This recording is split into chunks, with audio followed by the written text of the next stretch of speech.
call the meeting to order. I'm Susan Buttress, and I'm excited that we are here again together. We are coming up on a deadline, and you'll be hearing more about that in a minute. But welcome again. Thanks for your volunteer time here. I think it continues to show your commitment, and we appreciate it. Okay, I'm going to turn it over to Mary Claire for roll call to see if we have a quorum. Oh, 1 minute. We're going to delay just for a minute. Our interpreter's not set up.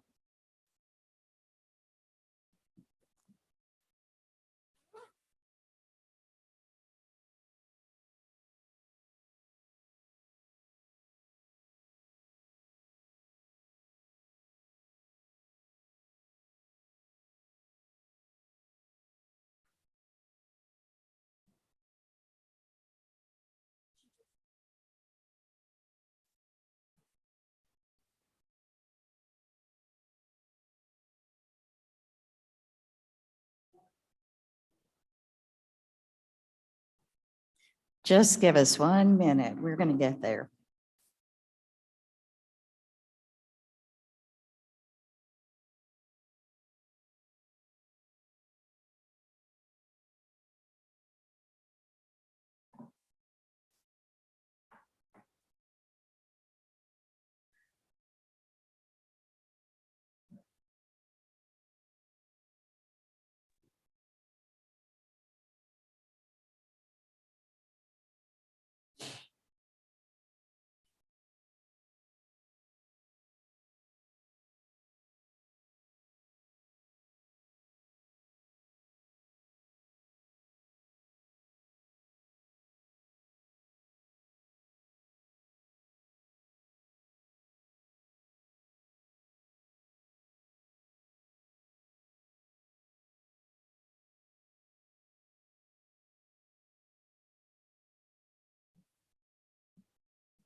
Okay, I believe we're connected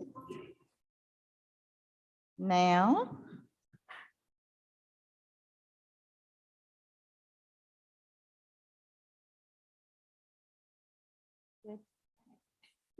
Okay, that's okay. Before roll call gets started, I'd like to just say that we're excited that we have a representative from the Office of Medicaid, Cody Smith, who is joining us as one of our advisors. So thank you for being here, Cody.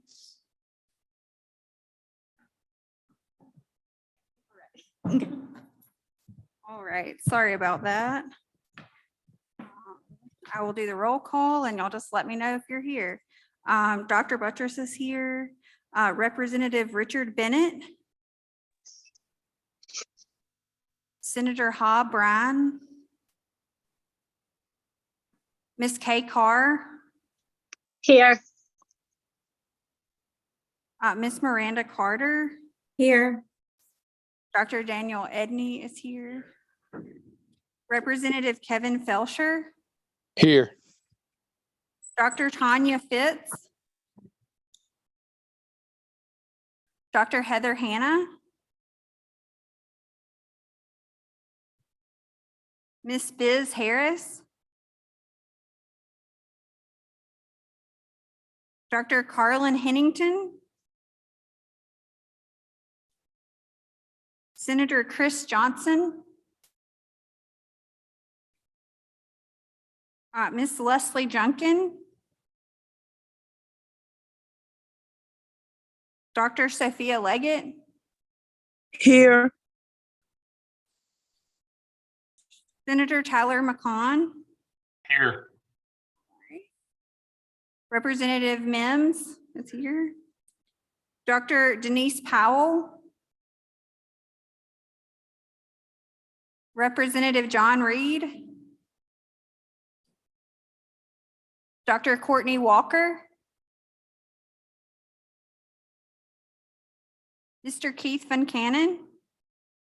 Here. And now for our advisors, Dr. Julie Parker. Here. I know Dr. Wolf will be with us later. Miss Penny Manziel, Here. Dr. Catherine Cassidy, Here. Dr. Carson, Here. Dr. Carter Stevens, Dr. William Brown, Miss Sarah Myers,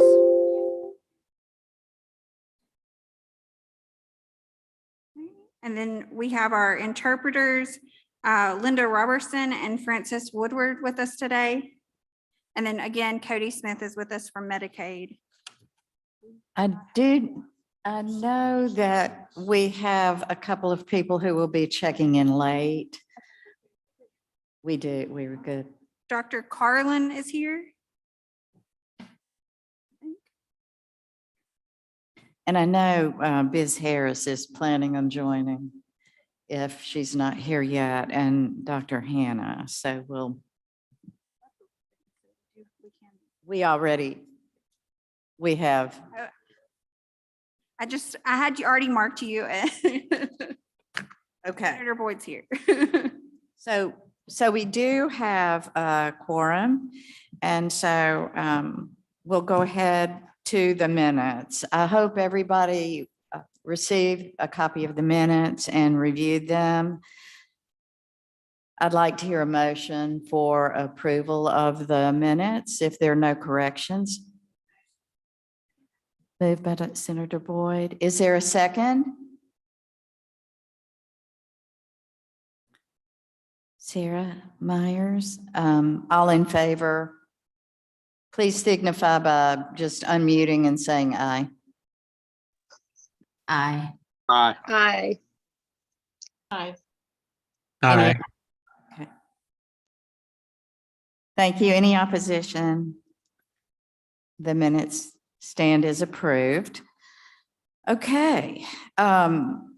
The first order, we've got quite a bit of business to go through, but I think we can stay within the constraints pretty easily of what we've set. The first thing is discussion of available technical assistance to help the State Department of Health and the state select a transition to whatever new model we determine is needed. So first on the agenda, we have Chris Adcock to talk about the status of the current technical assistance that was provided to the State Department of Health. So Chris, I'm on Zoom, Dr. Buttress. okay, I see you. Thank you. Sure. Good afternoon, everybody. Just to give a quick update, we currently have a monthly meeting with our OSEP project officer to go over mostly things that are related to compliance and trying to rectify or mitigate any issues that we're having. So it's not really a lot of technical assistance in terms of programmatic changes. It's more compliance focused. But we can, of course, make specific requests to them that they may be able to assist us with. But right now it's monthly and it's mainly compliance driven, Dr. Buttress. So if anybody has questions about that. Does anyone have any questions about that? About what assistance has been going on? Is there anything specific that you feel like you should share, Chris, with the compliance issues that have come about? I think, as I've gotten involved with the program, they're trying to resolve compliance issues going back a number of years. So we can get to the point of having a clean slate. They're working on some data points around that. So there's nothing specific. Although, we have talked with them about the pilot, we've talked with them about the work of the task force. They were excited to see so many people involved in the meeting that they participated in. So they're really more there to be a sounding board and kind of keep us in between those guardrails, so to speak, in terms of federal compliance.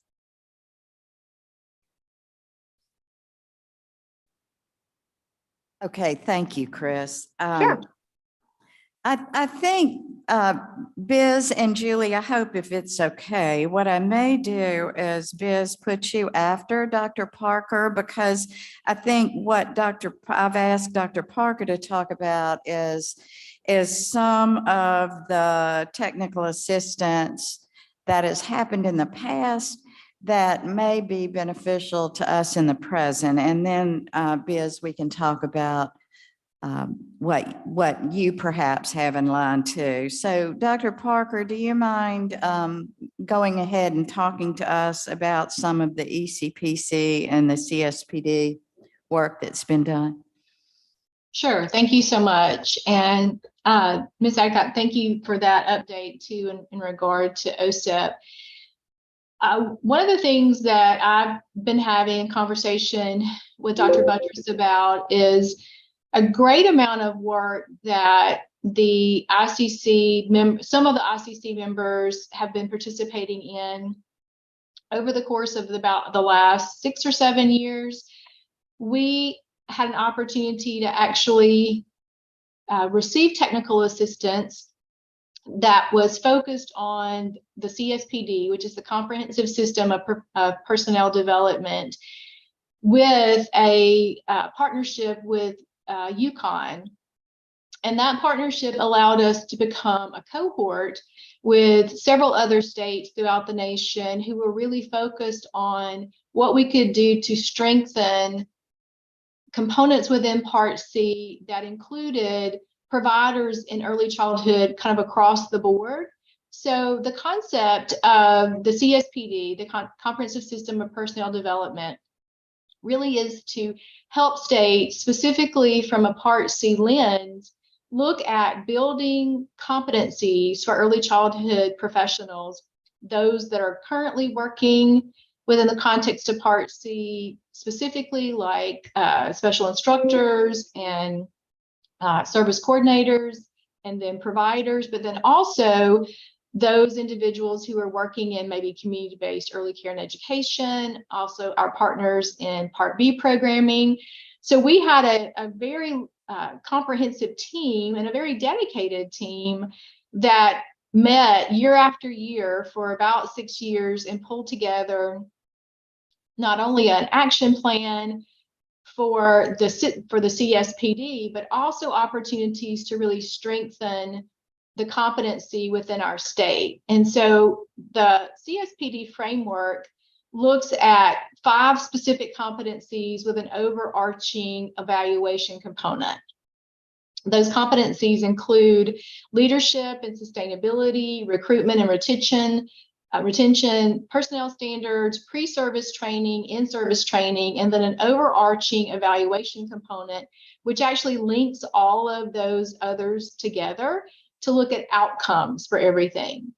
And in this process of CSPD collaboration and building our CSPD, we had colleagues from across the state, colleagues from different agencies like MDE and Part B programming and Mississippi Department of Human Services, the governor's office, early care and education. So many different aspects of agencies and professionals throughout the state who really could recommend what it could look like to have this strong system. And throughout our time with our affiliation with UConn, we'd established action plans. We allowed for opportunities to look at collaborative relationships that would develop in-service training. We actually had conversations with pre-service training programs. We actually established pre-service training programs that we had never had before. And then we looked at opportunities to also establish credential systems as well. Much of our outcome and what happened with our CSPD efforts, some of it actually came to fruition and some of it did not, for a lot of different reasons, but it wasn't because we didn't have persons working diligently at it. But some of it happened. For example, we now have a master's program that trains specifically early intervention professionals. We also have a comprehensive system, a CSPD coordinator that has just been funded. And so we're really excited about that. I don't think that person has been seated yet, but that was a part of this effort as well too. One of the things that we learned in our collaboration with about 4 other states in our cohort was when we pulled our resources together, if I can talk correctly, then it helped with the outcomes that we were seeing for children and families being served. Many other states had already created the CSPD coordinator to really kind of have an oversight for each one of these components. Mississippi had never had a CSPD coordinator before. And so we knew that if we could move forward with establishing that position, that would bring a lot of sustainability to these roles and to really this overall mission, and would strengthen our outcomes in Part C, as well as other early childhood planning as programs too. And then also the collaboration with our MDE partners in Part B as well. So through the, I guess, course of 6 years, we met both face-to-face and online meetings and created action plans. And I have forwarded that to Mary Claire and Dr. Buttress to see kind of what the vision was for each one of those areas that I just noted. And then also to identify potentially some opportunities for the recommendations for this body to capitalize on a whole lot of work that's already been done. And so hopefully that will be helpful as this committee moves forward with looking at a really significant effort that was put toward this process. And many of the things that maybe we did not have time to, or had the funding now is over for the ECPC project. So that kind of ended at the end of last year, but there are still significant opportunity to capitalize on some of the action plans that were identified as important for our state.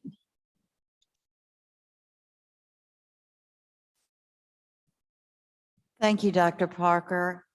I have a couple of questions, but before I put mine forward, I'd like to ask the task force or our advisors if you have any questions, please just unmute and speak up.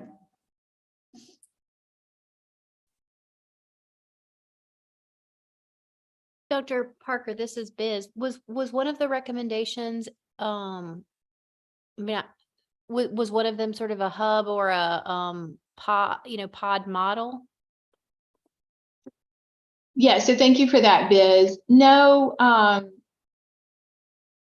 with this work, we were not looking specifically at the infrastructure in regard to how services were delivered.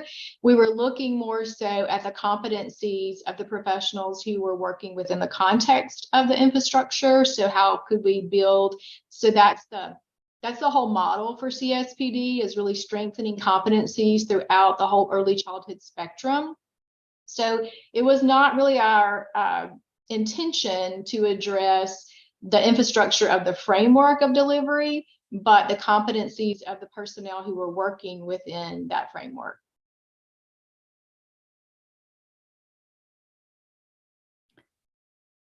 Any other questions?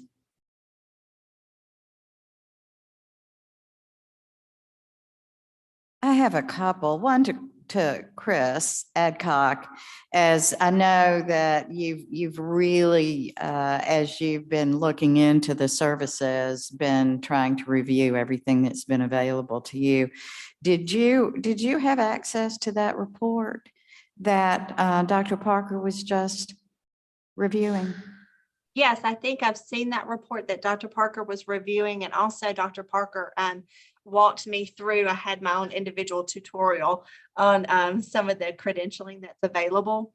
And what we're looking at as an agency is to incorporate those credentials, particularly for our service coordinators, incorporate those credentialing programs and tie those to what were formerly known in the personnel system as educational benchmarks. But to tie those into benchmarks for our staff. Great, great.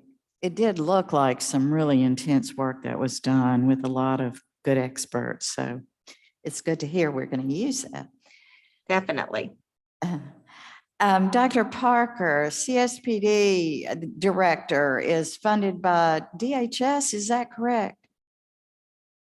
So yes, it is a new position. It's actually funded through the PDG grant, but it will be housed at MDE in Dr. Dent's early childhood area. Okay, so the PDG grant, just for our task force members and clarity, the PDG grant rests at DHS. Is that correct? So yes, that's kind of the home of the PDG grant. But there are numerous partners with the PDG grant, and I Right. can't name them all. I know Dr. Hannah is partnering with Dr. Allgood, as well as MDE, as well as the Mississippi Children's Foundation. And so I think there are numerous partners, but it is housed kind of at Department of Human Services. This new position will be out of the early childhood department at MDE because that's where they felt like the best collaboration could potentially happen. I don't really want to speak for Dr. Allgood, but from my understanding and conversations with him, that's where they felt like the best collaboration could happen to be able to really impact early care and education providers, early childhood providers from multiple disciplines, and then bringing that collaboration together between Part C programs and Part B programs.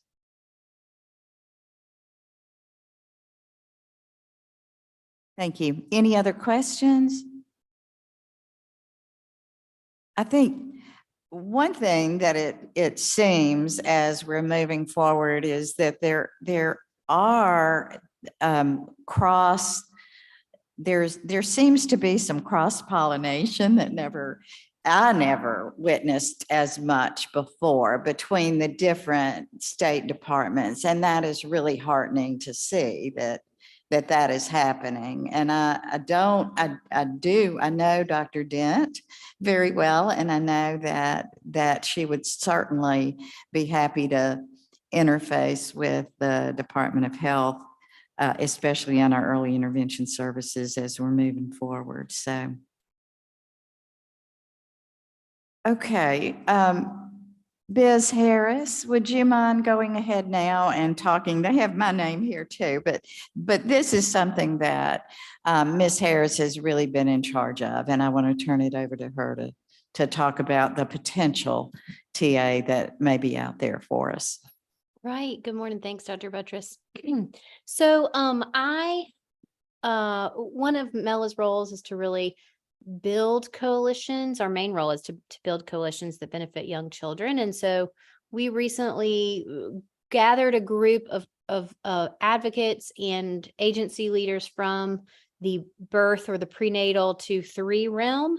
And we applied for some a small seed funding and some TA from a national organization called 0 to 3, which really focuses on all the issues that impact children, infants, toddlers, and the littlest ones. And so we were awarded that with, I think, 3 or 4 other states.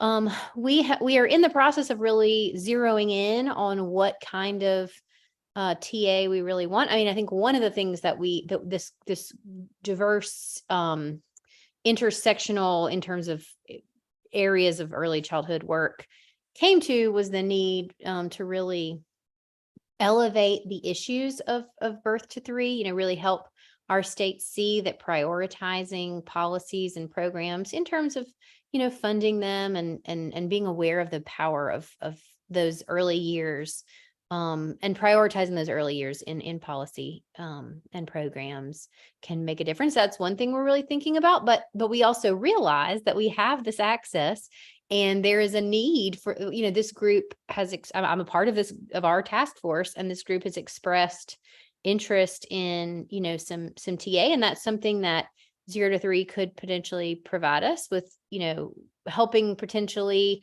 us or the Department of Health write that RFP, write an RFP for a sort of hub model or pod model or whatever we're calling it, so that we can really, because they do have a lot of experience doing that with other states, and they have a lot of understanding of how other states have gone about doing that. So that's something that if this group is interested in, it's not a decision I can make on my own, but it's something that I can approach. And Dr. Buttress is on that coalition, so is Dr. Hannah. So I think we could, ask the group, like, if this task force is interested in having that sort of TA from an organization like 0 to 3, we do potentially have access to it, and it's very timely and could be really beneficial, really getting in, as Dr. Hannah mentioned last time, really thinking about moving forward, not waiting to sort of not waiting to hear from more people, but really diving into and the doing of this structure. Dr. Buttress, please add more if I got things sideways. Right. No, that's exactly. I know Dr. Grace, Kathy Grace, who was at the meeting with me in St. Louis, had commented that perhaps some of the technical assistance could help with determining what if there were early intervention pods or districts across the state, what like a request for proposal would look like for a group, whether it was university or private based, what different pieces that would be and competencies that would be necessary for them to be able to qualify as an early intervention service group or service pod. And so I thought that was good information. I know that we already have some, and Emily will be talking to us about that, but making sure that whatever we recommend, we don't throw back to the Department of Health and say, okay, you go after it, but not give the specifics of what the group thinks needs to be incorporated within that. The other thing, Biz, that you had mentioned this morning when we were talking again is that I just think perhaps a public awareness campaign to make sure. You had some ideas about that, and I don't know if you want to say any more about that. Yeah, well, I think, I think that there's been so much information put out there into the world about the value of investing in infants and toddlers and the return on our investment when we prioritize programs that support, prenatally to 3 to 5-year-old children, our youngest citizens, and the short-term and the long-term investment on that. And so that's one thing that we are hoping to get out of the 0 to 3 TA is something that we want to bring as many different groups together who are thinking about 0 to 3 issues and having similar language to really raise the issue, elevate the issue as a priority for our state, the issues that impact children 0 to 3, whether that's early intervention, whether that's, postnatal health care or prenatal care for mothers, whether that is, nutrition or childcare. So I hope to I hope that, if you're interested, let me know and we can bring all that to, bring that together. Is that what you're thinking, Dr. Buttress? Yes, thank you. Thank you. Any questions to Ms. Harris?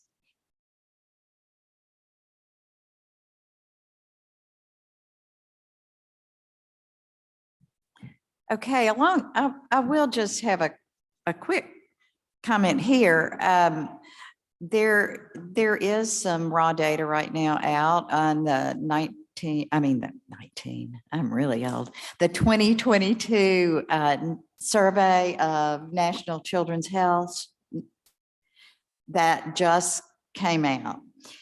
We have not been able to delve into it deeply, but I think this will be a really good opportunity for us to use some of that information on where we are now in Mississippi and where we need to go. We know we've made some improvements since we've had several groups working very hard over the last, 7 years in early child, but we still have a long way to go. So hopefully next meeting, we can have a few minutes to really look into that data and see where our real efforts need to continue. We know it's still in that birth to 3 period, but I'll bring you some specifics next time.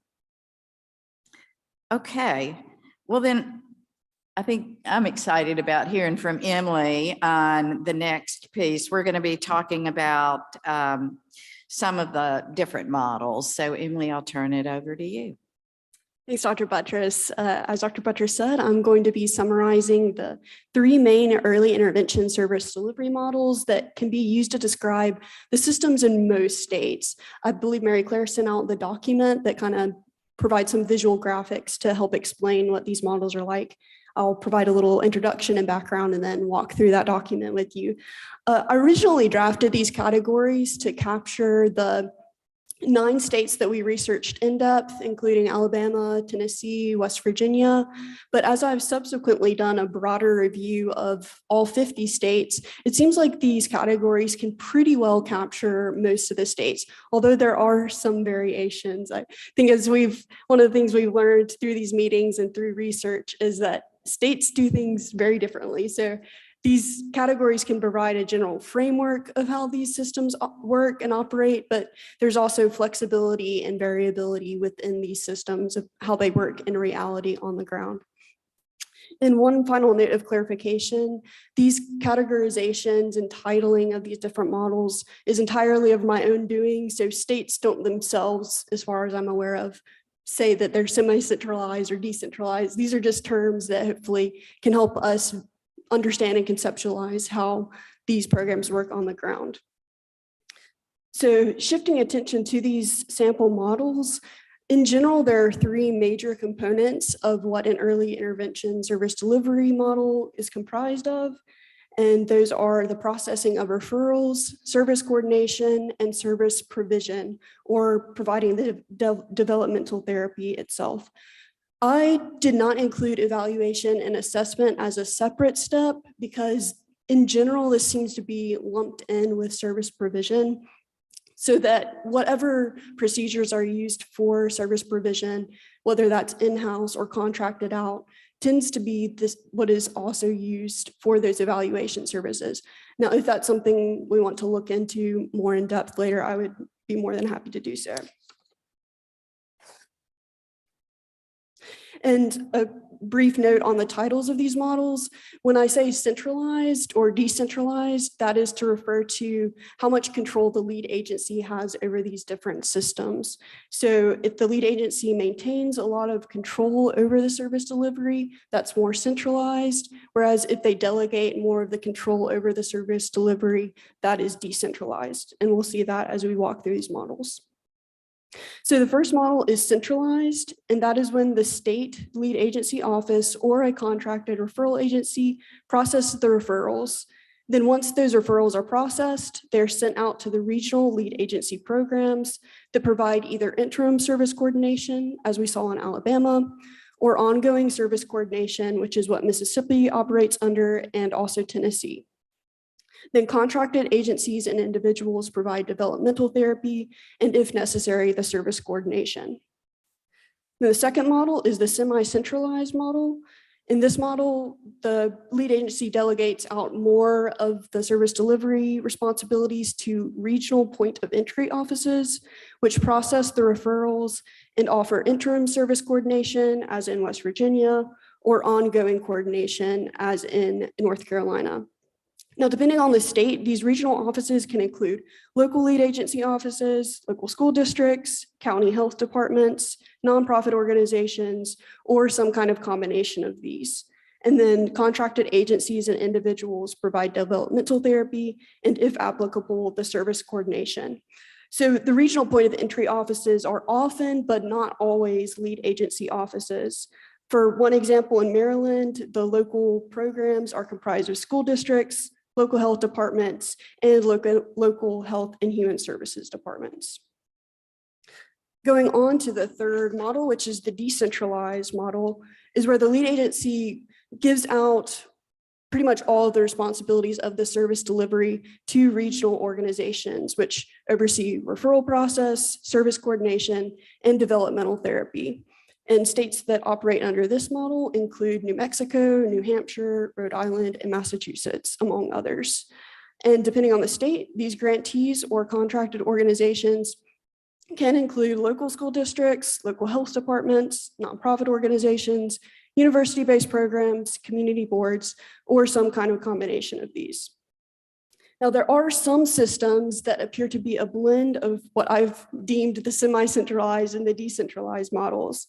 In Washington, for example, some of the point of entry offices are governmental entities that don't offer service provision, but then other point of entry offices are medical centers, nonprofit organizations, and for-profit organizations that do offer the service provision. And then another example is in Nebraska that otherwise seems to be decentralized, has those regional organizations in the local school districts, which would still fall under the lead agency.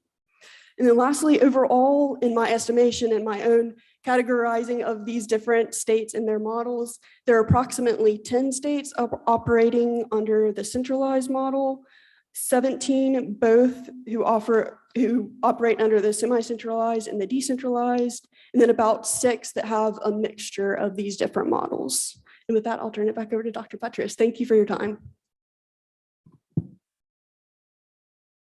Okay, thank you, Emily. I know you spent hours and hours going over all this.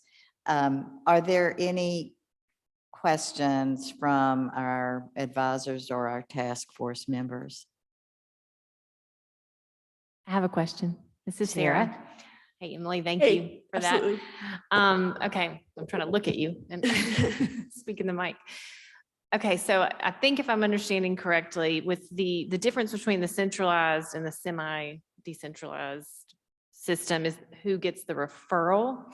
That is the primary Okay. point, yes. Can you speak a little more to the difference between the semi-centralized and the completely decentralized? Is it the service coordination or what is the big difference? Yeah, that's a lot of it. And then also there tend to be less regional offices than in the decentralized model. So decentralized, there tend to be multiple, even in like 30s to 50 provider organizations that may fall under that decentralized. Whereas the semi-centralized, there could be as few as 9 to maybe 12 district or regional offices. And that's why the power and authority is still a little bit more centralized, because those are the ones that are monitored and are administering the project on the ground, whereas decentralized, that power is disseminated to more and multiple of those. Yeah. Okay, that's helpful. Thank you. And then the only other follow-up question I had was around an interim service coordinator. Can you give any more detail as to how that works? Yeah, that was part of Alabama's system, so I'll go off of that. I don't think she went into too much detail, but you could also think of this as an initial or an intake coordinator that processes the child initially. And I believe what it is they would help with the initial evaluation and assessment. And if that child is deemed eligible, then they would be sourced out to a full-time ongoing service coordinator who is in a provider agency.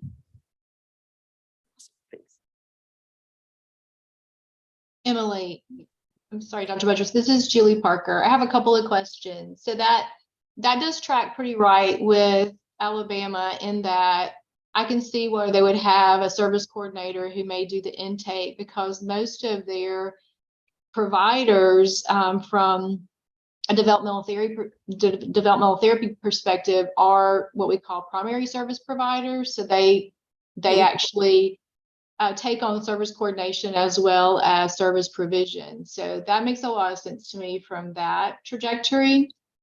The other thing that I'm curious about is with the different models, were you able to ask questions or determine about reporting criteria? Does even with the decentralization model, does it still come back to the state agency to do all the OSEP reporting?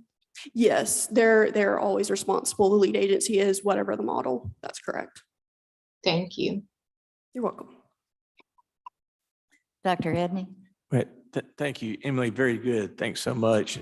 So I just want to confirm that currently the system as it is would be the fully centralized Yes. model, except for where Yes, you sir. have service coordination. And that's the model I don't support. Right. And moving forward, I'm not sure I see exactly what we've all been kicking around in the three models, but that's okay because we're special. Yeah, and there are, as I said, variations within these. So I think the semi-centralized, a variant of that seems to be what we've discussed in the past because you want to keep the service coordination with the lead agency. And that's what the semi-centralized provides. So that's kind of like North Carolina or West Virginia of the ones that I researched more in depth. Maybe some variant of that would be of interest. Yeah, and I'm very open-minded about where service coordination should be done and how to integrate it.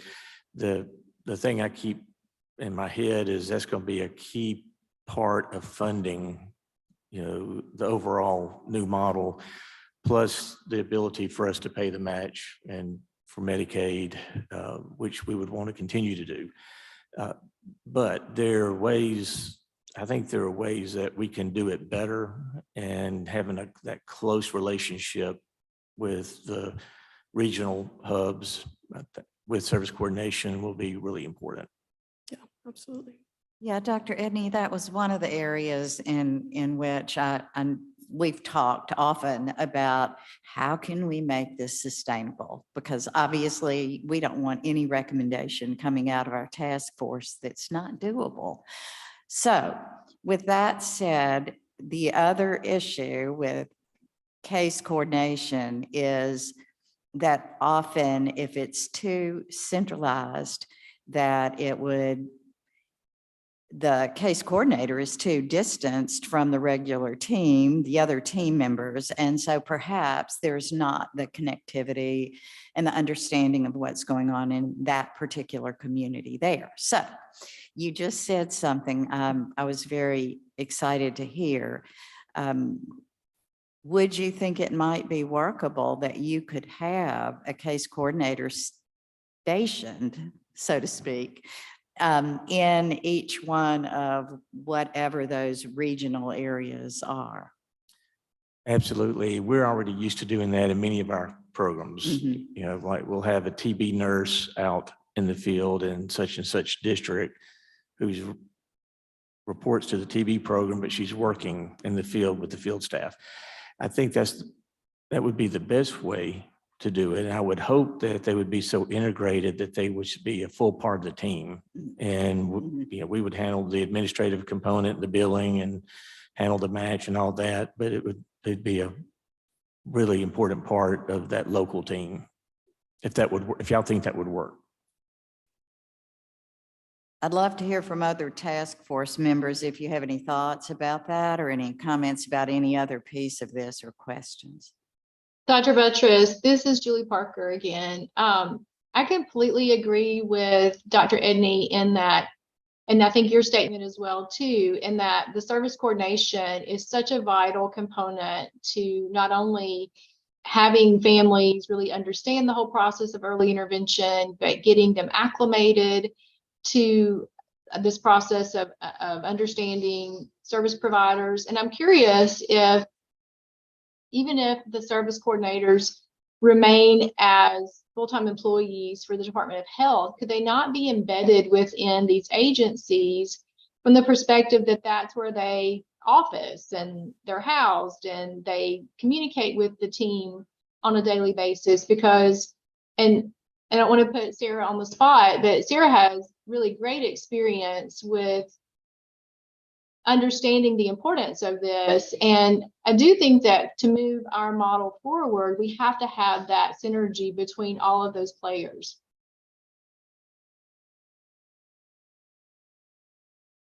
Thank you, Dr. Parker. Yeah, so I think that's going to be a key piece, as Dr. Edney and Dr. Buttress, we've all shared, is that there has to be, clinical rounding happening around these kids and these families, and they have to be that, I've talked within our team about sometimes our service coordinators get asked to do impossible tasks where they're asked to coordinate for services that aren't there, right? And so I think that's where we have to embrace that and bring it into the provider system and help the providers understand, while you're trying to meet this therapeutic developmental goal, how does it really spread out into the greater, system, and how does it work within the family dynamic, and what are those important critical pieces that have to be met? Dr. Parker, can I follow up with you with a question around understanding Alabama's system and the PSP model? Do you have any information around, maybe case numbers for those folks that are providers, but also serving as coordinators? Great question, Sarah. I'm just thinking about some of the information that I have been provided from Alabama. I very well may have some case numbers in regard to what PSPs are currently doing. I can look through some of my data that both the Part C director has shared with me, and then also some providers who are graduates of my academic program here have provided with me, and I can let you know about that. I know that the PSPs in Alabama, do not have the number of cases that our service coordinators do here in Mississippi. I know that it is much lower than that. And it's really dependent upon their area of specialty as well, too. Most of their developmental therapists in Alabama do serve as primary service providers. I'm not sure about the other related health service providers, if they do as well, but I do know that the developmental therapists do. That was one of the questions that we asked Alabama. I don't know if they answered this in response to the intake or interim service coordinators or the primary service coordinators, but their answer was approximately 35 to 40, whereas Mississippi, their caseload is 45 to 50. So again, not positive in which way they're responding to that, but that gives us a general idea. Thank you. And that may be more of a Medicaid follow-up question to add to that discussion is, and Dr. Parker mentioned it, but developmental therapist and this idea of a PSP, maybe if we could look at how do those those folks that are doing that developmental therapy role, how do we make sure that's billable so that we can recoup some of those funds? And maybe that's kind of part of that discussion. I don't know, just throwing that out there. Yeah, Cody, I'm looking at you because that is something that has come up. How do we make sure that our certified, well-trained service providers have services that they can bill for? Again, all looking at sustainability in that. And so I don't know if you're ready to make a comment, but go ahead. What I will say is that if you could get me some list of those services, I'm definitely will take it back and look to see if there is something that's close to that, or what our options are under current state and federal law. That microphone. I'm sorry. Online people, I'm not sure if you could hear that. We're going to try another mic.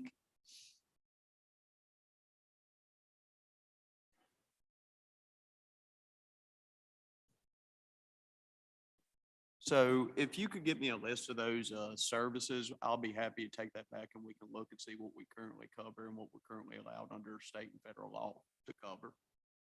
Okay. List of services.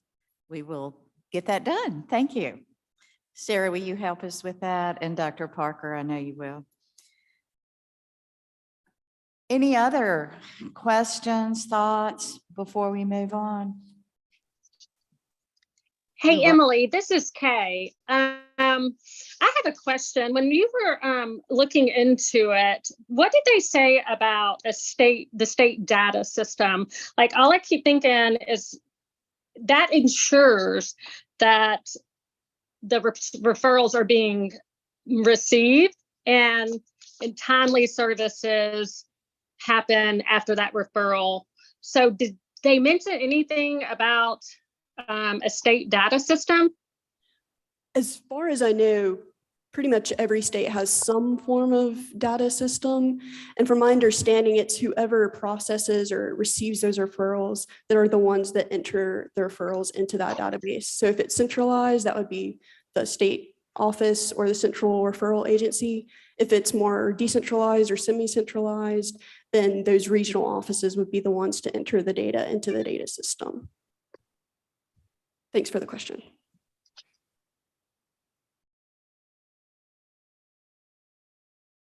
Any other questions?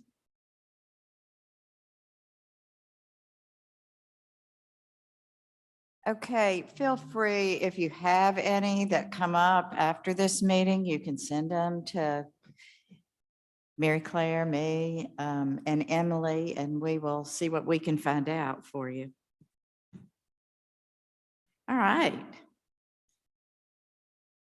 So I guess, Dr. Edney, you're up next. An update from the State Department of Health. What would you like to know? I've got 25 topics I can talk to you about. How about focusing on the early intervention services and just kind of, has there been any other additional changes? I know you've been working on some changes and looking at. Yeah, I think the main issue is what Chris shared, is getting the program to where it needs to be so that it can transform to a new model. And I think we'll definitely be there by the time that we need to. I'm very pleased with how operations of the program are going, just day-to-day functionality, our relationship with our federal partners in good shape. And they understand that we're fully on board and looking at moving to a new model. And as Chris said, are giving us their support. The biggest issue I've been looking at is what's going to be the legislative ask and what is going to be the financial need. And also, whatever the new model is, we're not going to be able to flip a switch. We're going to need to transform. And I've been putting some thought into that, which I would just encourage everybody that we need to be patient and flexible, because we're going to start moving in a direction, and I'm certain we're going to run into hurdles that we may need to navigate a little bit differently. But my commitment is that we'll all work together to get this done. Thank you for that. Senator Boyd, I know I didn't ask if I could call on you, but I would like to ask you just to make a couple of comments about some of the issues one of the main issues that we were talking about before is that we're really not capturing all children who are receiving services. One of the things that in talking to different people, different providers and different things like that, is that it did come to my attention, and we are not necessarily, although we have like an extraordinarily low number right now that none of us are happy with that are registered in early intervention, we do have a population of children that are getting early intervention services. They're getting the therapies that they need through their managed care organizations and through private insurance and therapy. And we need to, especially those that are in managed care, we need to look at some solutions of coordination between early intervention at the health department and what managed care is doing, just so that we are actually capturing the number of children that we indeed are providing services to, although it may not be in early intervention services through the health department. We are definitely providing those early intervention services through Medicaid. And so we need to look at, and there probably needs to be some legislation tweaks with that. So that's one of the things I would hope that we would consider, so that we really do have a true number of what we're actually serving. And Senator Boyd, Cody, how hard would it be for us just to ask for a data request based on the right codes and the right age groups? Because y'all would have the managed care data, wouldn't you? We do have the managed care data. It's my understanding the current data production that Medicaid has done to this task force was just fee for service, but I can get with our data team to look at getting the managed care, or we can get it from them directly. I mean, that'll be I think a good section of it. I don't know what we can get from Blue Cross, but we can find out and then get back to you if we need some legislation. So just so I understand the question correctly, because again, it's my understanding based on the Medicaid position, we're talking about what I would say two buckets. We're talking about our traditional, what we pay our healthcare providers to perform these therapies and all. And then we're talking about case management services. That's my understanding. We, as required by state law, we do contract with the Department of Health for that case management service for these children, whether they're in fee-for-service managed care. Are we just talking about some of the data surrounding the services rendered by healthcare providers, or what kind of data are we discussing? I mean, the best way to see and I don't think there'd be case management on the kids that are just being sent to private providers for services. I mean, so that wouldn't capture it, but just looking at the service codes that we know are utilized in early intervention services for that 0 to 3 age group, that right now we're not capturing. I would assume we could still use those same the same CPT codes already provided, so I can get with our data. Okay. It might be something we want to get directly from the MCOs. Yeah, I want to thank Dr. Boyd, Senator Boyd for bringing that up, because that's a big issue that I think any medical provider who refers has many times referred outside of early intervention. And so, knowing how many children, what percentage of young children from birth to 3 are we really serving with services that are early intervention, but not provided by early intervention, our state early intervention teams? You were going to say something, Sarah? Yeah, I just wanted to add, this may tie back to Ms. Harris and your point, Dr. Buttress, with part of the potential use of a TA could be building kind of the why do we need to refer to early intervention, right? And help recruit some of these folks who are already doing that work into the system. And so that, again, we could do a campaign, hopefully, around why. Yeah. Senator Boyd? I would love, this is maybe, I think this is feasible, and maybe it's not, but so y'all can check me with this, but I would love to see our managed care organizations, there be some level of coordination with the health department in the future of really, because we have those case management individuals within managed care. And I want to make sure that there's some coordination, with the health department on what that is, and kind of make sure that we are all kind of providing a continuous level of care that needs to be provided, that there's, especially not just to capture data, but to make sure, because in this state, there's service delivery deserts, no matter if you have Medicaid or you don't have Medicaid.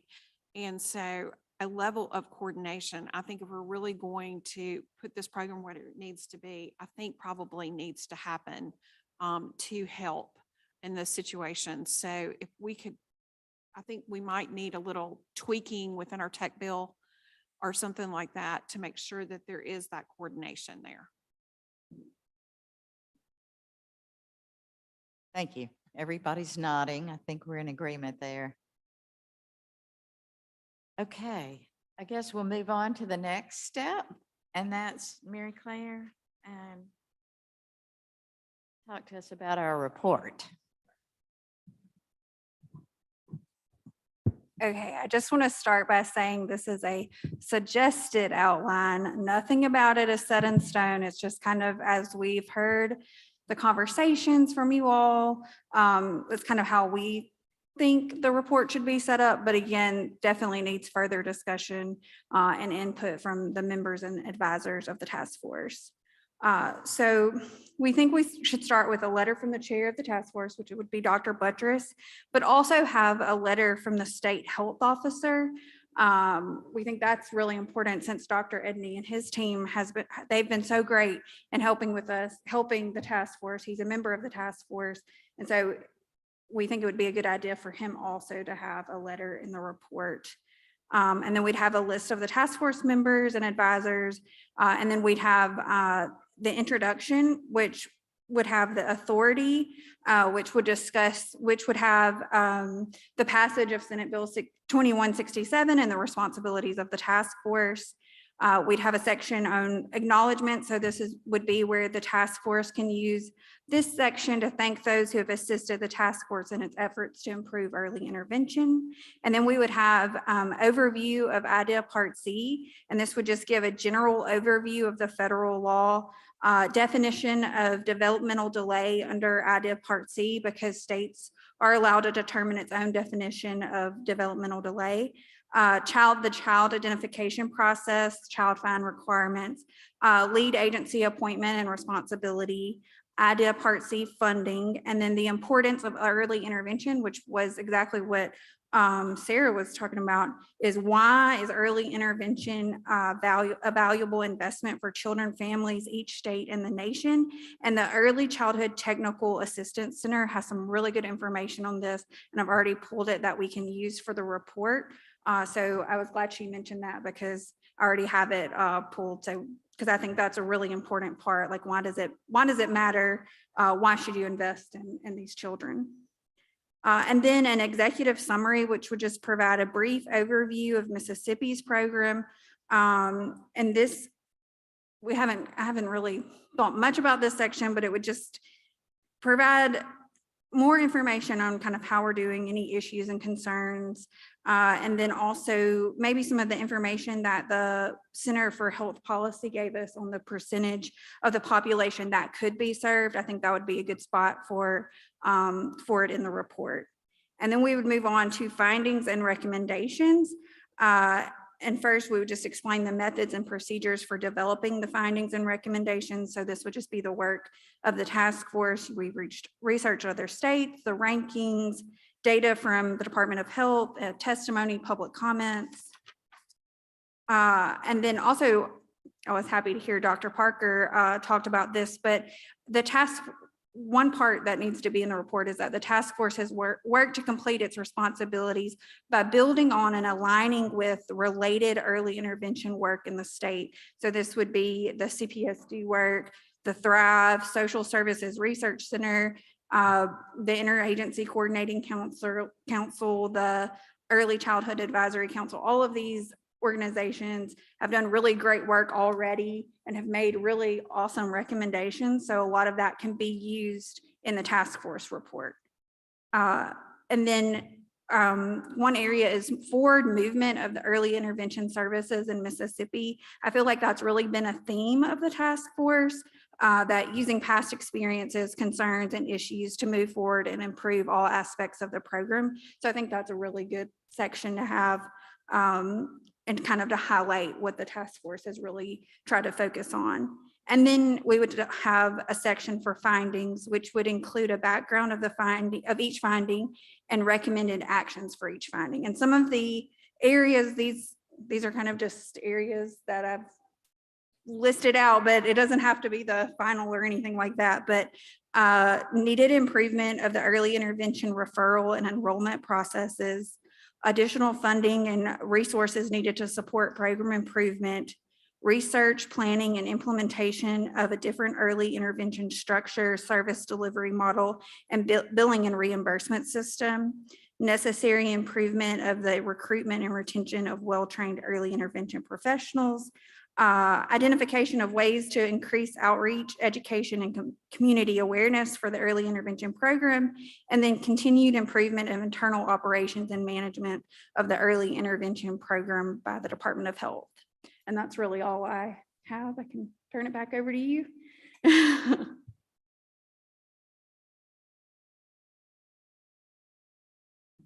That's a lot. Thank you. That anywhere now, I will say there's been some discussion of the fact that, and you may have said this, but I didn't hear it, that perhaps we could keep the task force intact for a bit longer. I'm thinking that would be a recommended action under the research, planning, and implementation of a different early intervention model. That would be one of the actions needed under that section. So we would talk about the need of a new service model and then also recommend that the legislature consider keeping the task force. So that would be part of that.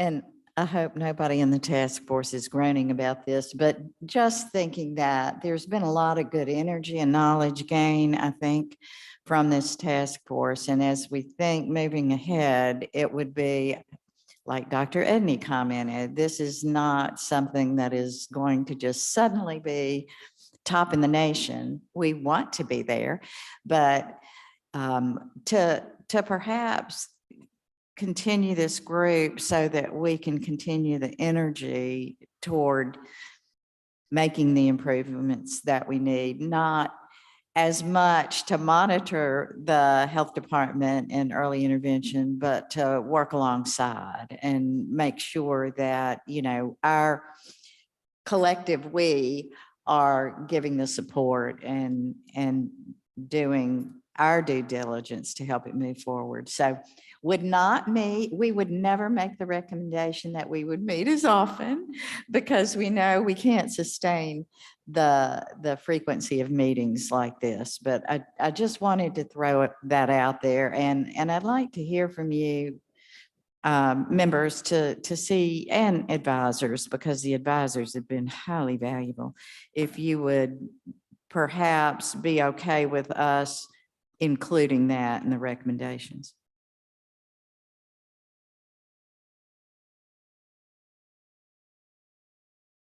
Don't everybody speak at once.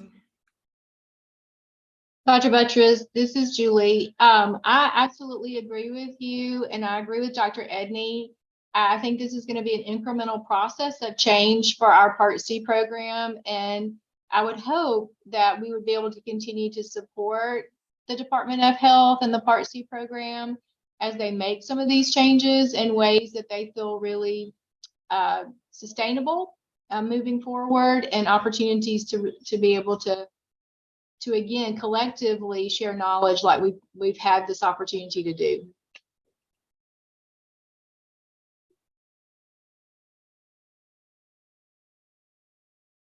It looks like you have some virtual agrees as well. Oh, I'm sure you good. I see can't that. see it. Thank you, Sarah. Yes, but no, I would echo that. And I think it just speaks to the many different backgrounds that we all hold as members in advisory capacity, that we're all here for the same mission in mind. So I think it keeps the conversation flowing in a positive, coalescing, direction, which is great. Absolutely. This is Biz Harris. I agree, Dr. Buttress, especially with the idea of the task force being able to be a force to, support the health department and analyzing progress made toward the things we've been discussing. And, really working, being a partner to make sure that, we're having some really great outcomes for children with our early intervention system. Thank you to you both. Any other comments? I can't see the chat. Do you? I agree. Lots of agrees. Okay, thank you so much, everyone. Okay, well, let's go ahead. We're a little ahead of schedule. I know that makes everyone sad, but let's talk about our November meetings. And I know because the timeline is tight, we need to come up with some times. Mary Claire, go ahead. We will most likely need to have 2 meetings in November, but I don't think the next meeting should happen until after we have a draft report. Like, I don't think we need to meet again until unless you think different, Dr. Buttress, but I think we need to wait until we have a draft. Right. I think everyone will agree to that. Yeah. So I'm thinking sometime the week of November 6th would probably be we hope to have something together by then. Okay.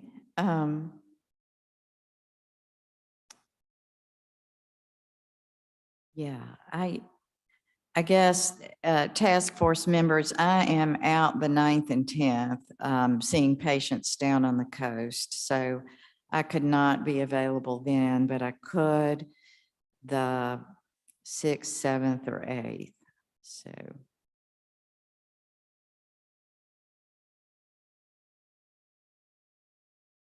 It seems like Monday afternoons and Tuesday afternoons have been pretty good for people. Do we want to try for the Tuesday? The 7th, Does that work? If you want to put it in the chat or, if you would just put yes or can't or no, please let us know. And Emily's monitoring that.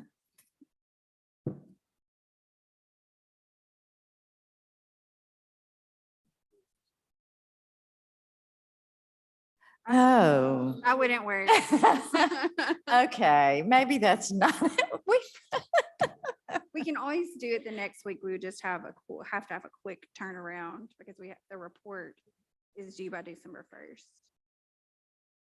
would the 6th be better or would you, the 6th? Let's look at, everyone look at the 6th, the afternoon of the 6th. Thank you, Senator Boyd. I don't even think about it. Dr. Buttress, I'll be in Clarksdale that day working on one of my other significant health crises, but yeah, I would think Chris would be available. Okay, thank you. And we'll certainly, the draft report, will it be sent to the members prior to the meeting? Yes. So if you have any comments, Dr. Sure. Edney, you'll see the draft report.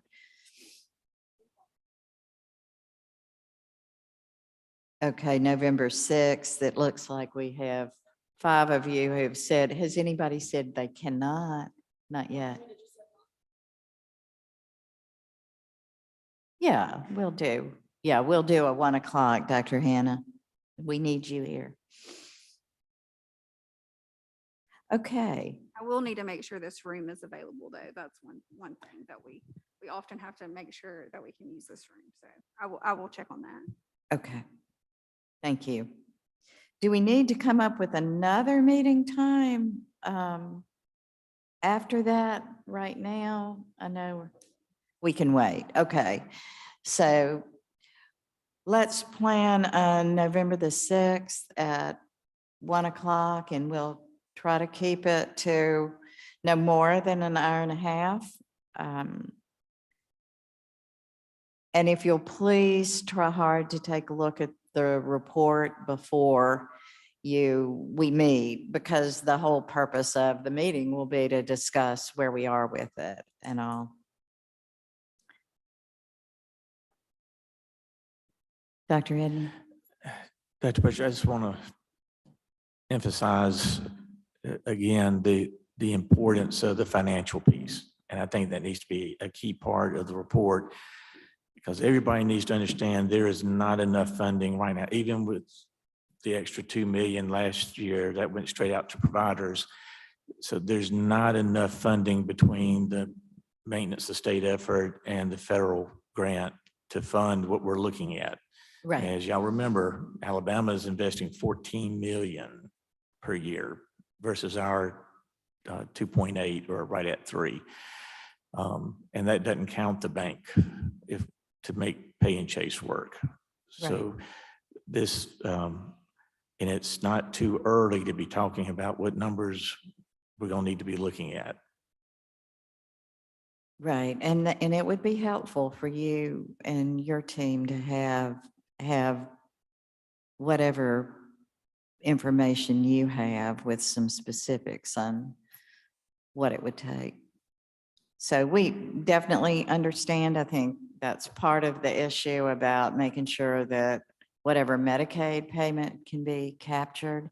Again, I know that if we improve services and providers, when we improve services and providers start referring directly in, we will see definitely a jump in numbers. I have no doubt about it, because there are a lot of kids who are receiving services who aren't being captured.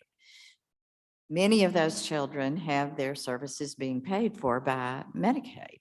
And so again, if we can get the pay and chase model intact, I think eventually, and I think you think this too, as a business person, the model will somewhat pay for itself, but we've got to have seed money to get started. We know that.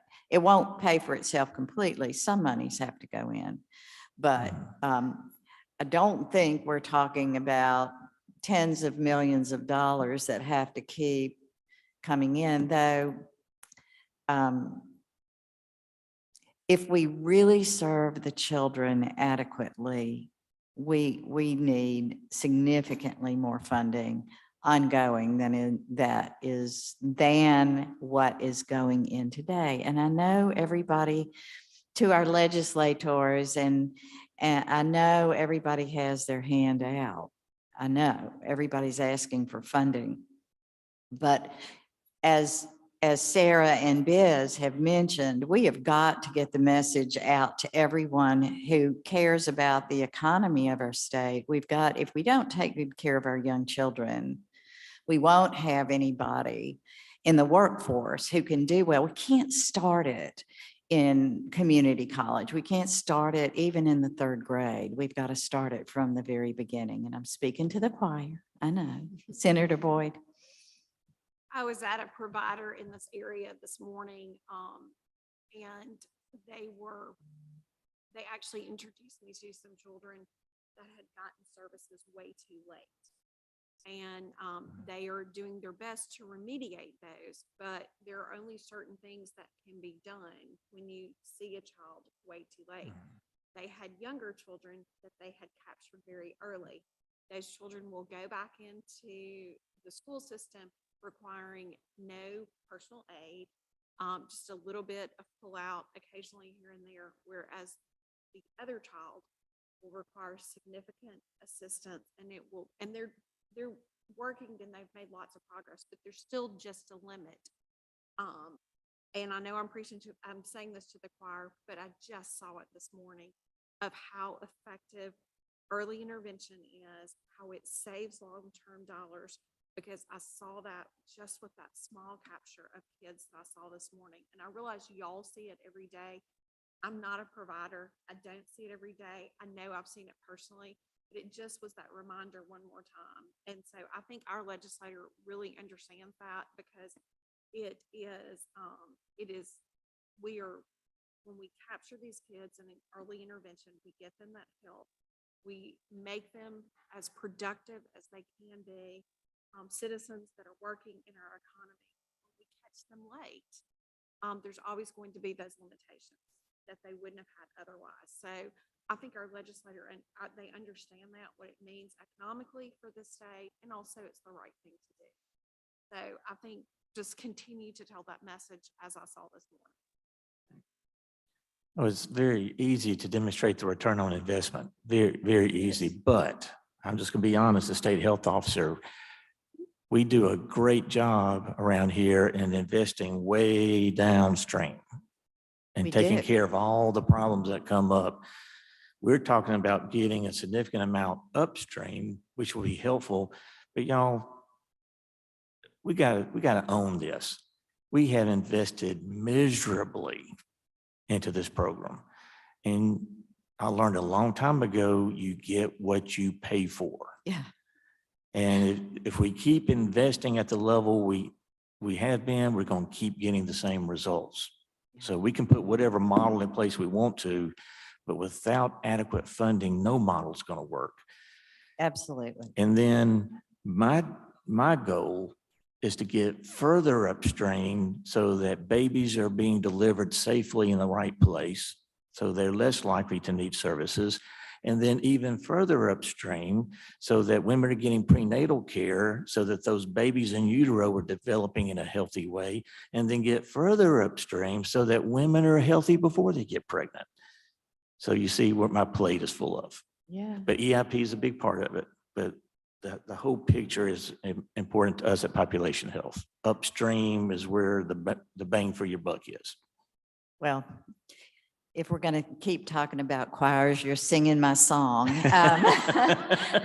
This is exactly, and I know everybody out there on our task force is nodding and agreeing. So Can I thank ask you. Dr. Thank- Buttress, a quick Yes. question. I apologize. No, I wanted to ask, Dr. Edney mentioned the pay and chase model, obviously, and we talked about trying to help get that moving forward, because I do think that will help tremendously with getting more providers enrolled. Is Right. there anything that you know of that we in this report can include that would help progress you in that direction? Is it including Medicaid, in the task force moving forward? Is there something that we can do? I think we should describe pay and chase and emphasize the importance, because it will greatly accelerate getting kids into the program. It'll expand the provider base. I think it might help plug some of the deserts that we have. It'll really facilitate our ability to expand access for services, and it's a one-time investment. And the other thing to remember, Senator Boyd, whatever the legislature blesses this program with increased state maintenance of effort, means we draw down more dollars. So if we do have the legislature agree to fund the bank to start us, that's maintenance of effort. So that money will count. And, and whatever, we will have to have money outside of the 2 million. I think the 2 million would need to move into the bank for providers. That leaves us with about $1 million of state money in the program. That won't get us very far. So we need the bank, plus we need significant increase in the program support, which will go as an investment into the regional partnerships. Right. And I think that's another thing that this task force can do as we're moving forward, if we continue, is to, as we said, we know we don't have all the answers right now because no other state is like our state. And even though Emily has done a beautiful job of gathering information and all of our advisors have done a wonderful job in helping us, we still are going to have to get things in place and then see where we are. So continuing to gather information, as Ted Booth was mentioning, that could be part of what we do with the support of peer. We couldn't do it without these guys up here, I will guarantee you, because they've been wonderful in helping us gather and coordinate. So thank you. Okay, well, any other comments?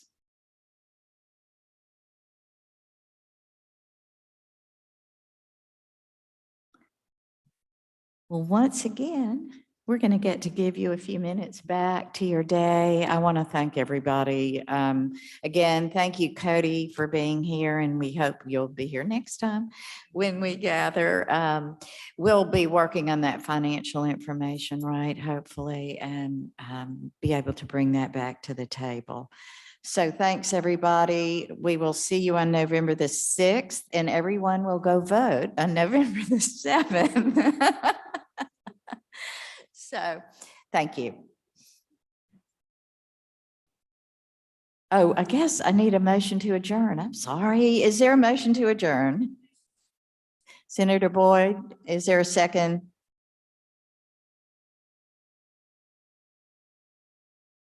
Have I gotten a second? Sarah, okay.